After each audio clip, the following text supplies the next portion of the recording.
All right, welcome back. This is the Army Group North starting scenario that we're looking at here. I decided to switch around a little bit and try another starter scenario from one of the rare games that you don't see on YouTube very much, which is Army Group North. Let me adjust the lighting here. All right. So this scenario, I don't even think this one has a name. It's just called the starter scenario.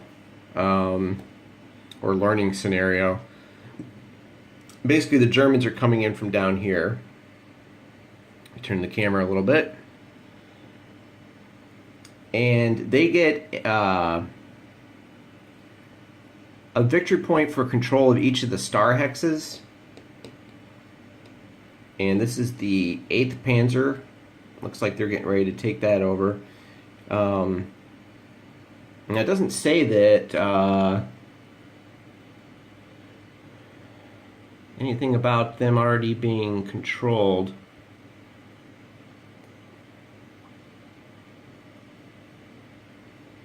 Yeah. The Soviets are set up already up here with their HQs. They have an HQ here that can issue orders during the motorized phase, and one up here. And then they got the 21st Tank Guards Division sitting in Shimsk, I think the name of the town is, yeah. And another big town with a star in it is here, Soltsi. That's actually got a stronghold in it. So the Germans pretty much have to come in. They don't have a lot of units in this one. They have to come in, and they do get reinforcements, and here's what the reinforcement track looks like. You can see that. We start on turn 11, the Germans get some on 12, 13, 14, the SS comes in, and the Russians get some right away in game turn 11. 12, 13, 14, their air power comes in at 12. The Germans have one Ju-88 ready to fly on turn 1. So the goal is to get to 5 victory points. And the weather is dry, there's no supply. There's no random weather, there's no attack supply, there's no replacement points, rail movement, and you don't do Soviet surrender. So the goal is to take control of the red star hexes, and let's see. Each hex must either be Axis occupied or free of uncontested Soviet zones of control. Okay, so I don't actually physically have to go into these cities. I can just keep the Soviets away from it. And then the big ones are up here, 3927. All right, so if you remember from the last time we were playing, it is game turn 11, as you can see right up here. And it will be the Soviet, or the Russian, or I'm sorry, the Germans will be going first. I'm just trying to find everything to get together here. The last scenario that we did not have the German first part of the turn. All right. And the one thing I like about the playbook for Army Group North is it seems a little bit more in-depth. It's got this whole extended what you can do on the back here. It's very in-depth. The playbook is really awesome. It's even got a sample playthrough for this one that we're doing. Which is really nice. So the first thing that you do in this game is, flip my book over and I'll read through it for you. Weather determination, which we'll not be doing. Supply determination we're not doing. We won't be doing the remove MSU flips. We won't be doing the replacement phase. So we can pretty much go right on to the Axis player segment. Let's see. Oh, reinforcement withdrawal phase. Both players any order. Actually, the Soviets do get reinforcements in game turn 11. 33-26 or 24-26. 33-26. Or 24-26. What? That's got to be a misprint. There is no 2426 on this map. So we'll go with 3326, which is in the woods. And, ooh, this thing's nasty. The 70th Infantry Division. Yeah, this is a pretty nasty unit. That's a 664 unit. That comes in any hex on east map edge. We'll bring them right in a Volat. Put them in a town. Alright, those are reinforcements for the Russians. Both players in the order. Remove available Axis Soviet reinforcements plus chosen Axis pool groups from setup cards. Adjust VPs. Set aside ground units. Place air units on air status charts we draw. Okay. Air readiness phase. We don't have any because no one's used any air power yet.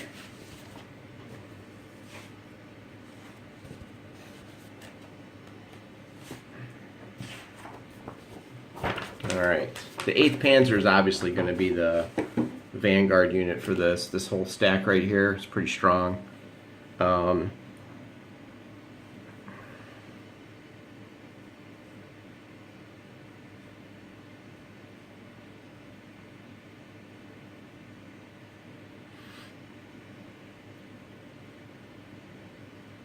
Alright, I think we're all set. Okay, so we're going to go to the Axis movement phase. And if you remember correctly, this chart helps us figure out who gets to move right now. You can see motorized does full, non is full, cavalry is full, orange, green, gray. Movement allowance colored on the counter is full. So the Germans will get to move first. I'm going to pick up this whole stack and probably try to do an overrun and crush this unit. Overrun is something we haven't seen yet. It's basically the same thing as OCS. You move and attack while you're moving. So it's almost too tempting not to try that. Okay. I'll go through the steps of an overrun so you can see how this is accomplished. During the movement phase, sorry about that,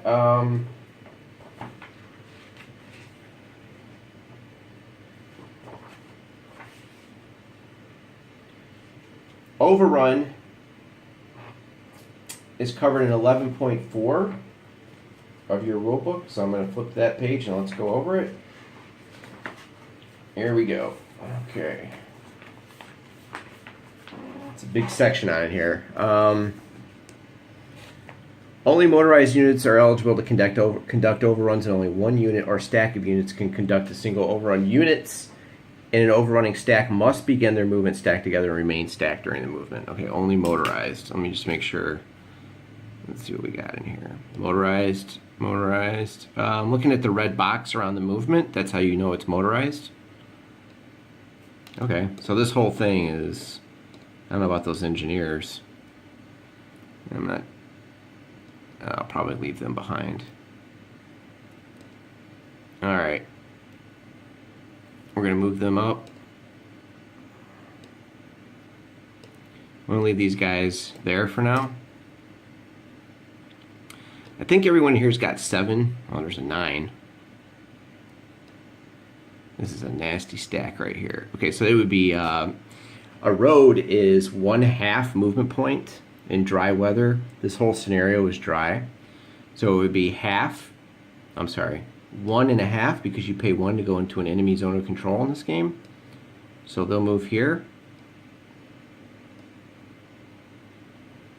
And then they will attempt to overrun this unit, mainly be their speed bump on the road. So only motorized units are eligible to conduct. Odds ratio. The overrunning unit or stack must achieve a minimum odds ratio of 5-1. I guess I should check that. So in this game, you're looking at attack, defense, move on the counters. And let's see what kind of odds we get. We have, I might have to bring those engineers, 3, 7, 10. Oof, 17-2.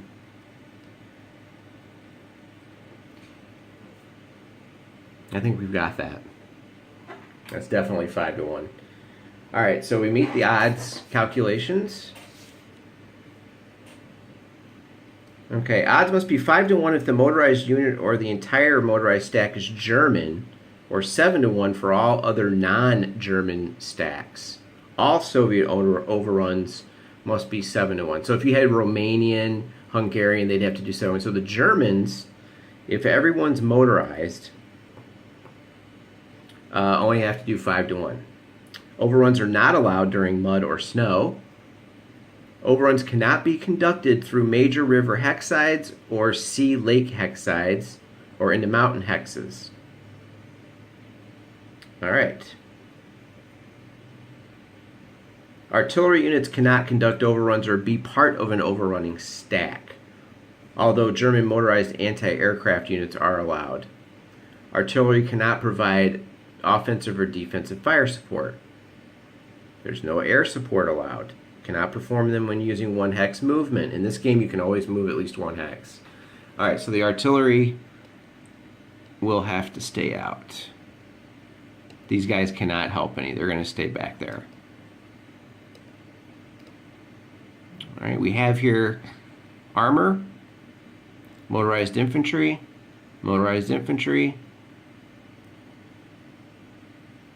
and I forgot what that symbol means. I believe that is reconnaissance.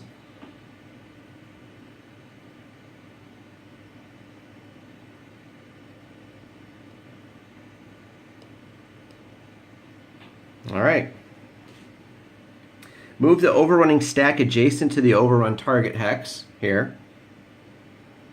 Paying terrain costs. If the overrunning unit stack begins its movement adjacent, simply declare the overrun. Each overrunning unit expends 1 movement point as the overrun MP cost plus the terrain cost for the hex occupied by the unit to be overrun. Pay road costs when the 2 hexes are connected by road. There's no additional cost to enter ZOC in an overrun hex.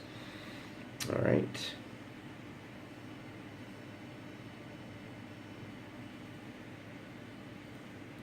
So we've already spent 1.5. It'll be another half to get in here. So they're up to 2 movement points used. Oh, it's 1 movement point plus. So they're actually at 3.5, I believe. So it's 1.5, 2.5, or 3 to move in here. It costs an extra movement. Leave the overrunning stack in the hex adjacent. Total the attack strength of the overrunning unit or stack, which we did already. I'll total it one more time just to be sure. I have a cat outside that wants to come in. 10, 14, 17 to 2. We'll just mark that down on here before we calculate odds.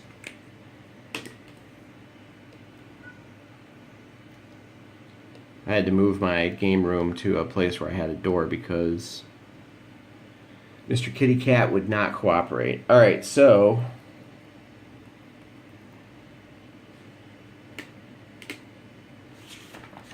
let's do the next procedure. All right. Now we refer to the overrun table, which you can see here.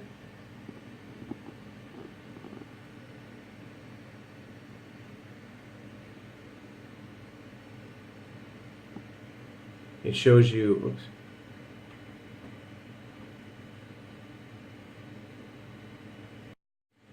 Alright, now I refer to the overrun table, which shows you everything that you need to know about overruns. And there you go. That's what we'll be looking at. So I told you 17 to 2. We just have to calculate the odds. Okay, the odds are 8 to 1. Okay. So we have a -1 to our DRM, as you can see here. 7 to 1 or greater gives us -1. It's actually 8.5, and you round down in this game, so there's nowhere in here that fits, I don't think. 7 to 1 or greater, but it's not that. Okay. Overrun hex bears an overrun marker. All units being overrun are cavalry. No. Defender strength of 4 or greater. No. Overrun hex, no. All right, so I think we just roll on that table and we'll add a minus. We'll subtract 1 from it, I believe. Let's see. Roll a die and refer to the table. All right, let's see what happens. Roll a die and refer to the table. I'll try to roll this. Here, we'll be subtracting 1 from this. Okay, there's a 4. Minus 1 is a 3. Successful. Units in the overrun hex are retreated 2 hexes. Okay, well, that's a big deal. I wanted to wipe them out. Just retreat garbage. All right, retreated 2 hexes. All right, let's see what it says here. If the overrun is successful, the defending units are retreated by the overrunning player. So I get to pick where they go. Get rid of this. So here, normally the defender will retreat them, but I'm going to pick them. I'm going to try to put them in the dumbest place possible. Let's see. What's the rule on this? Cannot be retreated through an enemy's EOC. Yeah, let's put them in the woods. 1, 2. Just to irritate them. So they retreat. Place the overrunning unit stack in the vacated hex. Okay.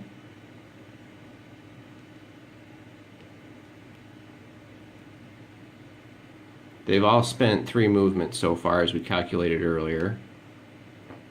So it was a half and 1. It was 1.5 to enter the ZOC. Then another half and a 1 to do that. So we're at 3 movement expended. That costs 3 MP. Alright.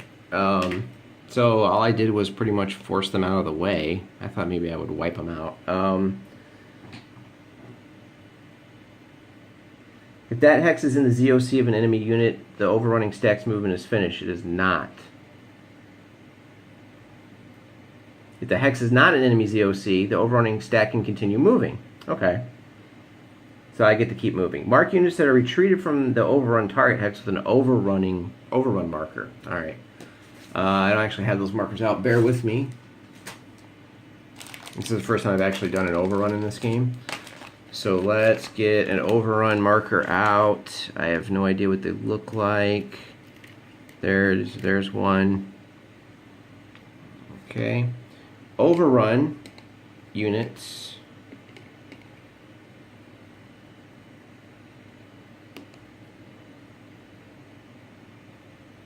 No ZOC, no fire, and no defense, or no fire and defense is -1. That goes on him. Mark the target. Overrunning markers loses its ZOC, cannot conduct fire support if it's artillery, is not eligible for reaction movement. That's huge. That's pretty cool. Attacks and overruns against a unit that already bear it get -1, and HQs that received an overrun are flipped to non-op. As long as the hex qualifies, the enemy units in that hex can be the object of more than 1 overrun attempt. So I could keep this up. Alright, so I've got 4 movement on, let's see, I got 4 on these guys, and we've used a total of 3. I believe that bottom guy's a 9. Yeah. Alright, and then it'll be a half. He doesn't have a ZOC. So actually I could see the point of this in this game is to just blow right by this guy. I have to finish the movement of the stack before I do someone else. I could just hit him again. I'd have -2 to the die roll.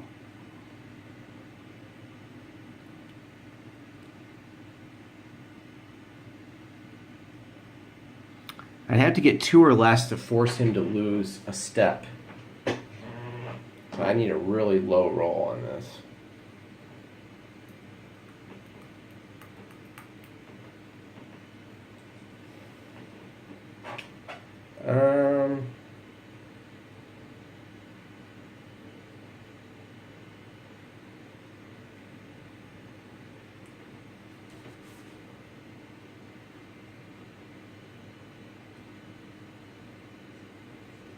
Well, Do I ignore him or do I shoot straight for someone like this guy? But then I have to cross the river and go off the road. I think what I'll do is...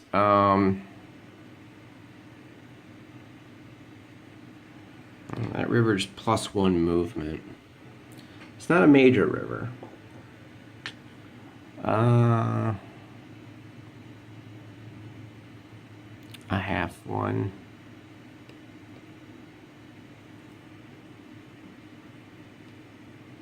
Let's see. There's 1.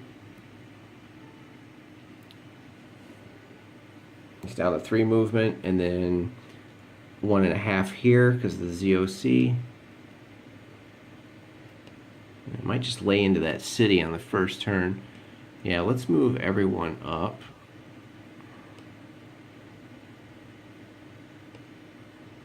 The stacking limits in a hex are 10. And I'm clear. The number here is the stacking amount.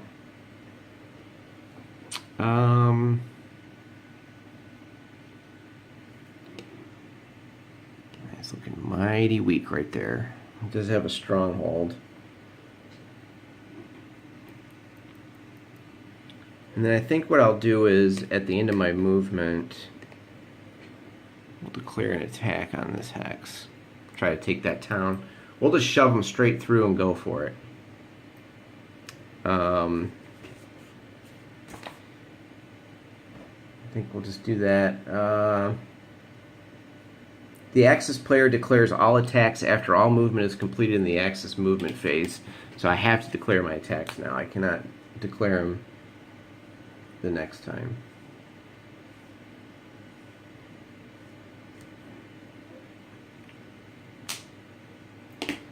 The Soviet player declares all movements after it's completed in the Soviet motorized. So I'm going to go ahead and try to take that town. Then let's bring up some support. A minor road is 1/2. So now we're going to look down here. Bloop.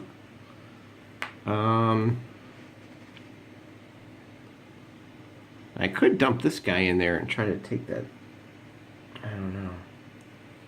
He's got a 3 support value, so 1/2. 1/2 one. That's 1, 2, 3.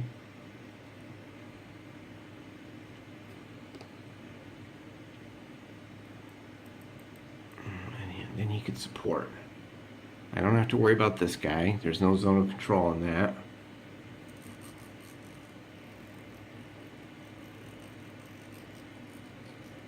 You gotta be really careful in this game because Soviet reaction.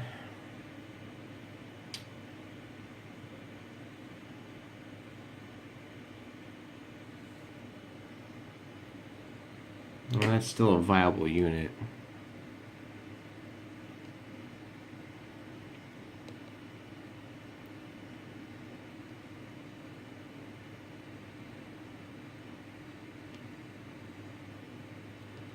Maybe I leave someone behind.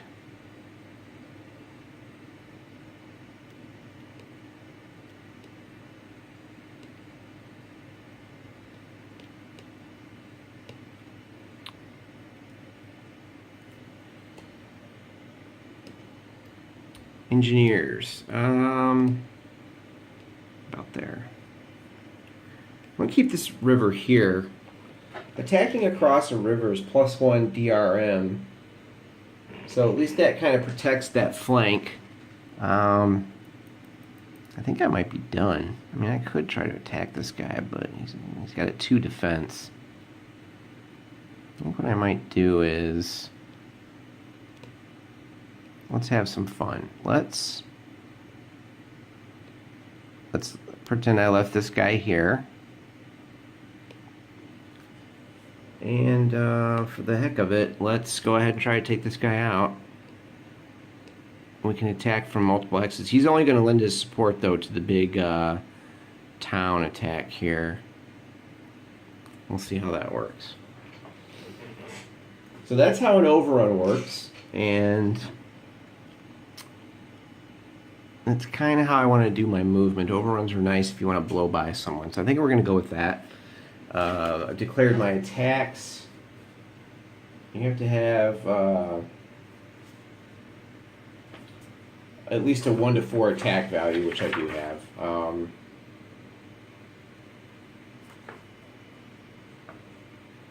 Let me just think about this here. Alright. Let's check our handy turn. Okay, I moved. I declared Axis air interdiction. Now there's no.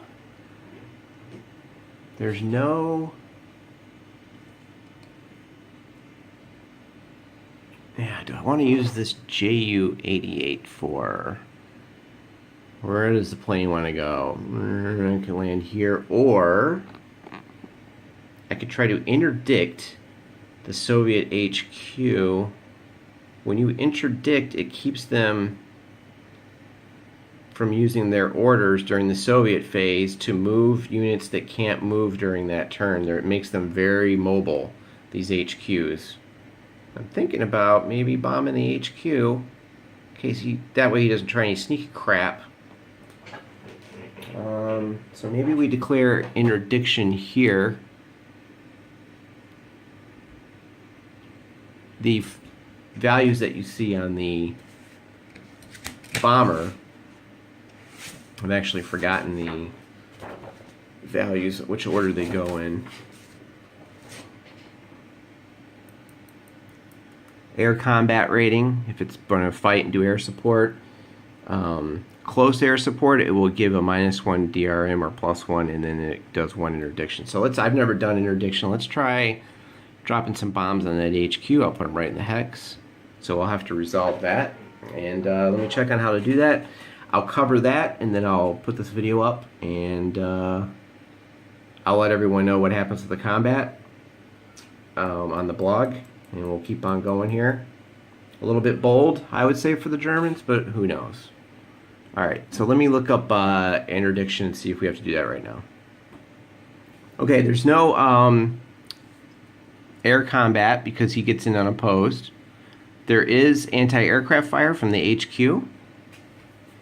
So what you have to do is, normally there's a whole initiative phase for air and stuff like that, but there isn't for this because the Soviet player does not get his air units until game turn 12, and we're on 11 right now. So that's why I figured I'd go ahead and do this as quickly as possible before they do have air cover. It's almost like the 8th Panzer has made a surprise attack down the main road. So there will be anti-aircraft fire though, and I'll show you the table for that right there. Let me move this light. And you can see the die roll modifiers at the bottom and what exactly is going to happen. Alright, so we're going to be rolling on the AA table. And we're going to have a +1 to the die roll due to per firing Soviet HQ.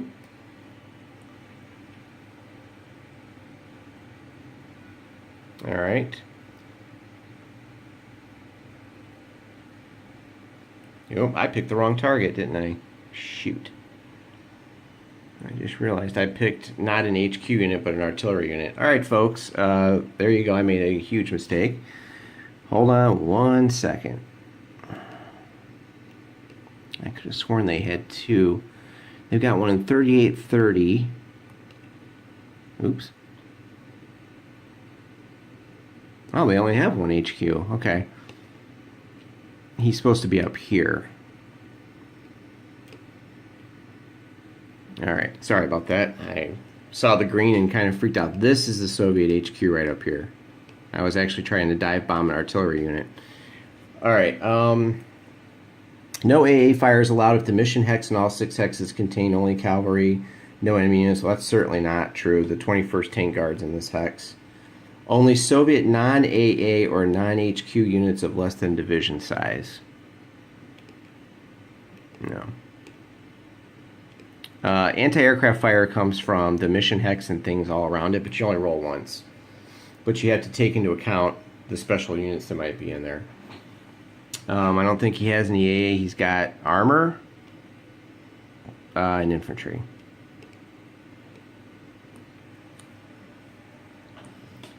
All right.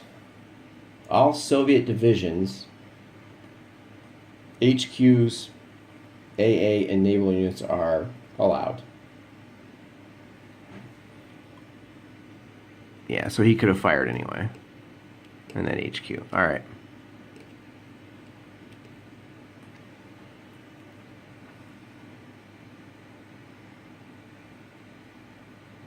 Here we go. We're going to be adding 1 to this roll for the Soviet HQ. Let's go back to the table. Right there. And here we go. Uh-oh. Okay, we got 3. Plus 1 is a 4. 7 or less, no effect. So the Ju-88 does in fact get through and complete his mission. Now you might say, what does interdiction do? Well, it's very important because I want to get these... I want this HQ to not be able to do what it can do because it's during the phases he can issue orders, and he's got the ability to do 2 orders to things within 4 hexes. And that's a pretty good range. So I don't really want to deal with him being able to move extra units during the motorized phase. That's what makes the Soviets super mobile in this game. Alright, so let's see what interdiction does. Alright, we're back. Interdiction. Okay. Surviving Axis mission units cause an interdiction marker to be placed in the interdicted hex. Level 1 or 2. The interdiction level is determined by totaling the interdiction ratings of Axis air mission units. Only the Axis player can do interdiction. Interdiction level of 1. Alright. Bam. Right on that hex. Bunch of craters. He goes and flies back. Air units that fly their missions are put in the flown box right there, and they have it. And when you do the aircraft readiness phase, you'll be rolling here to move it up there. All right, let's go back here. What does that mean? Okay, it affects the hex and the 6 adjacent hexes, and what that does is it affects rail movement. Soviet navies, you cannot conduct strategic movement through an interdicted hex. Normally on your movement turn you can use strategic movement and fly down a road really fast. So I bombed that. All Soviet HQs within the zone of interdiction have their command value reduced by an amount equal to the sum of the interdiction levels. They can overlap. So now his command value is 1. He only has 1 order to issue. So I knocked that down.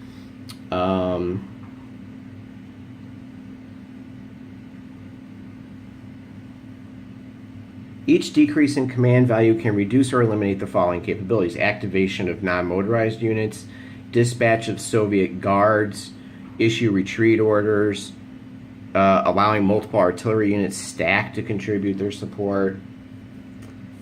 So not, it's not super devastating in this game because it's a learning scenario and the map is small, but it can, break up rail movement and stuff. No air transport missions can begin, and normal movement and supply routes are not affected by interdiction, and that's about it. Okay, so after attack declaration and interdiction of the Axis player, the defending player has a chance to make adjustments. We're going to go to the defender reaction phase.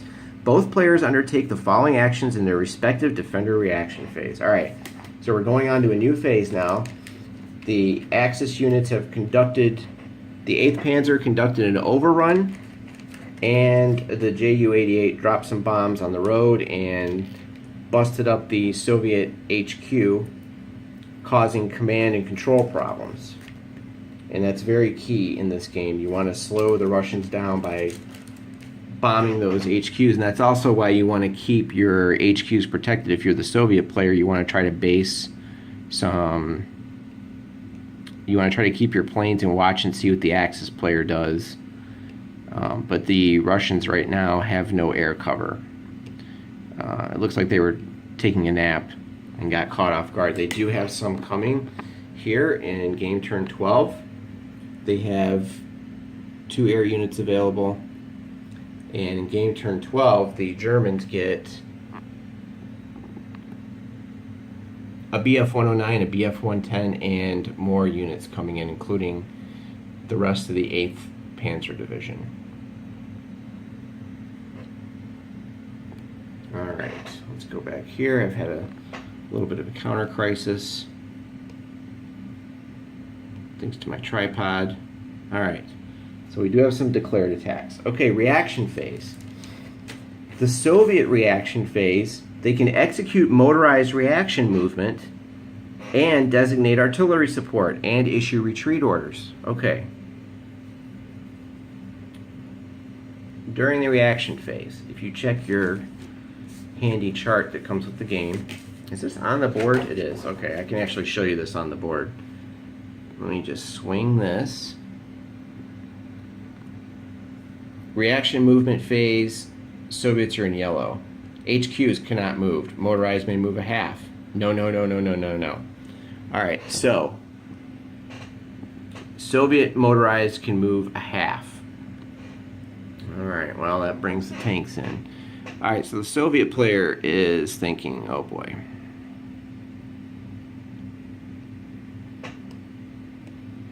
He's got this up here. That is a motorized anti-tank. The 9th Motorized Anti-Tank Brigade. Let's see here. Is it even worth bringing them down? So again, we're looking at motorized only, half movement. That's the red box.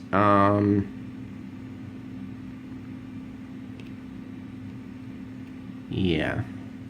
Orange means that the unit pays motorized movement costs, like, you know, you're on wheels or tracked, but you do not move during the motorized phase. That's what the orange is. Yellow means you can do infiltration movement, which is a special 1-hex move that lets you go from enemy ZOC to enemy ZOC, so you can go from here to here. Normally you can't do this unless you infiltrate. Okay, what the heck am I gonna do here? Yeah.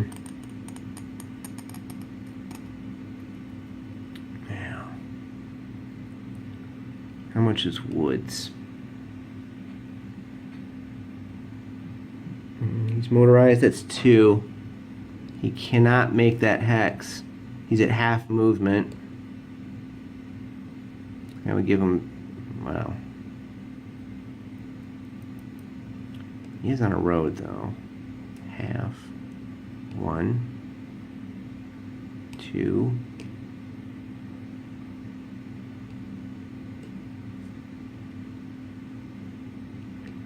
To prepare to defend. There's really not much. Designate support. I guess this artillery could chip in. He has a range of 2. Yeah, let's do that. Oh, the 11th Army Artillery. Not sure what that parentheses. Around the size of the unit. It's the approximate size. It's approximately a brigade. Let's throw him in there, and then let's mark. We know that he's going to contribute.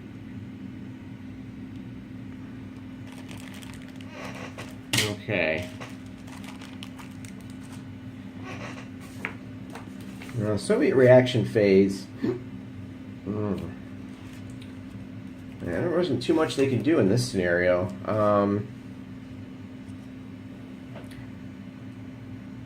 During reaction movement, oh boy.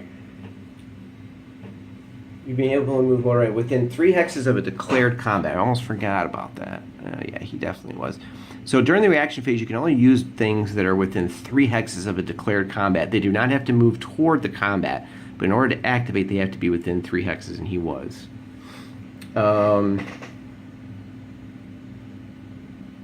You can't begin in an enemy ZOC. So that's you cannot begin your reaction movement in a ZOC. That's why I can't just take this guy if he's motorized and say, oh, see you later, morning. It's not allowed, so nice try.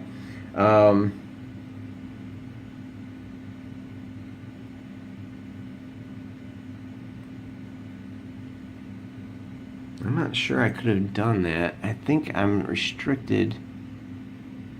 I may have been restricted by that. It's here. Is that right? 3428, yeah. I think I have to use an order. 1, 2, 3. Well, he is in range. He has only one.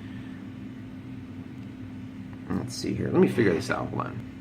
Yeah, I almost forgot about that. Okay, so in order for the Soviets to use reaction movement, they have to receive an order from an HQ. The Soviets were very tight on their command and control. The Germans were much more fluid. They never have to do that. Do they have better radios and things like that? And also the Soviets were very strict. They waited for orders up top, and they didn't, because basically they didn't want to get shot. So he's down to 1. Which means I can't issue a no retreat order if I use it. So he's gonna have to use his 1 order. Normally he has 2, but he got interdicted. You can see now where it's affecting me. 4 range. 1, 2, 3, 4. Cannot be in an enemy's EOC. He's cleared, so he will be able to do this. Let's bring him up there.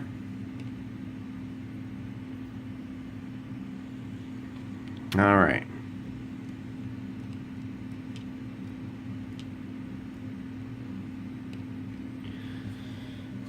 All right, so all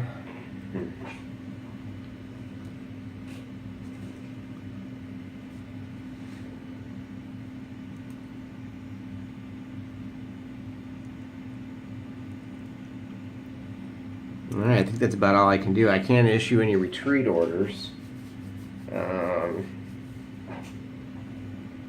I could actually. I think I have 1 I can do it with.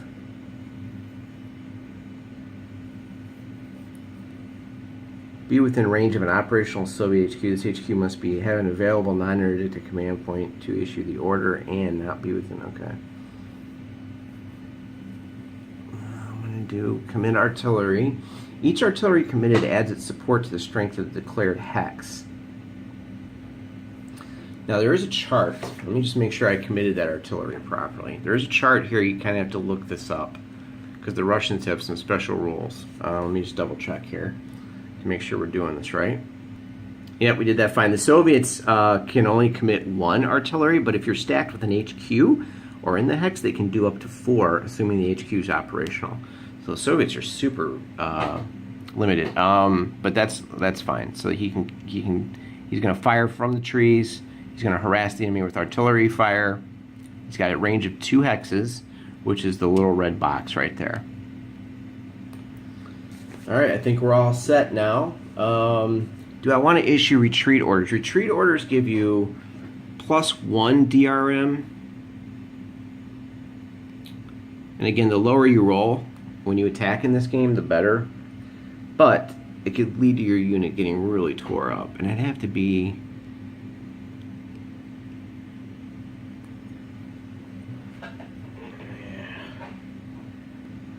There's a +1 DRM. I wonder if I should...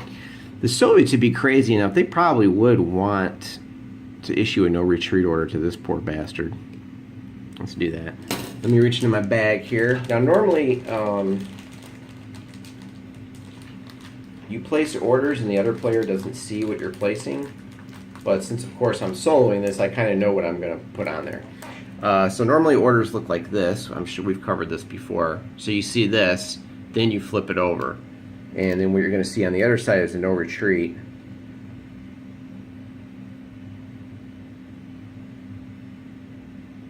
I can only issue 1 because, again, he was interdicted, and normally he would be able to do 2, but he can't. So he is going to radio ahead and say, look, you hold that town at all costs. Do not retreat. I see you come down the road, the NKVD will shoot you. All right, and I think that's it. So then we can move on to the Axis combat phase. And normally there'd be some air support. I chose to use it up here.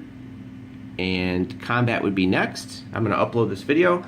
That's basically the opening stages of an Axis turn, so you can see how things are done. It's normally not this slow, but I wanted to walk through everything so people could see how it's done. And I wanted to try interdiction for the first time. As always, check out my blog at hudsonshideout.blogspot.com. where I will probably post the rest of this, as well as Battle on the Sea of Azov and some other things. It's pretty much predominantly covers wargaming. And again, thanks for watching, and I'll upload this video and let me know if I made any mistakes and what else you might want to see. I'm only playing East Front right now at the moment, the Barbarossa series, so let me know if you're wondering about any rules on that. Thanks a lot.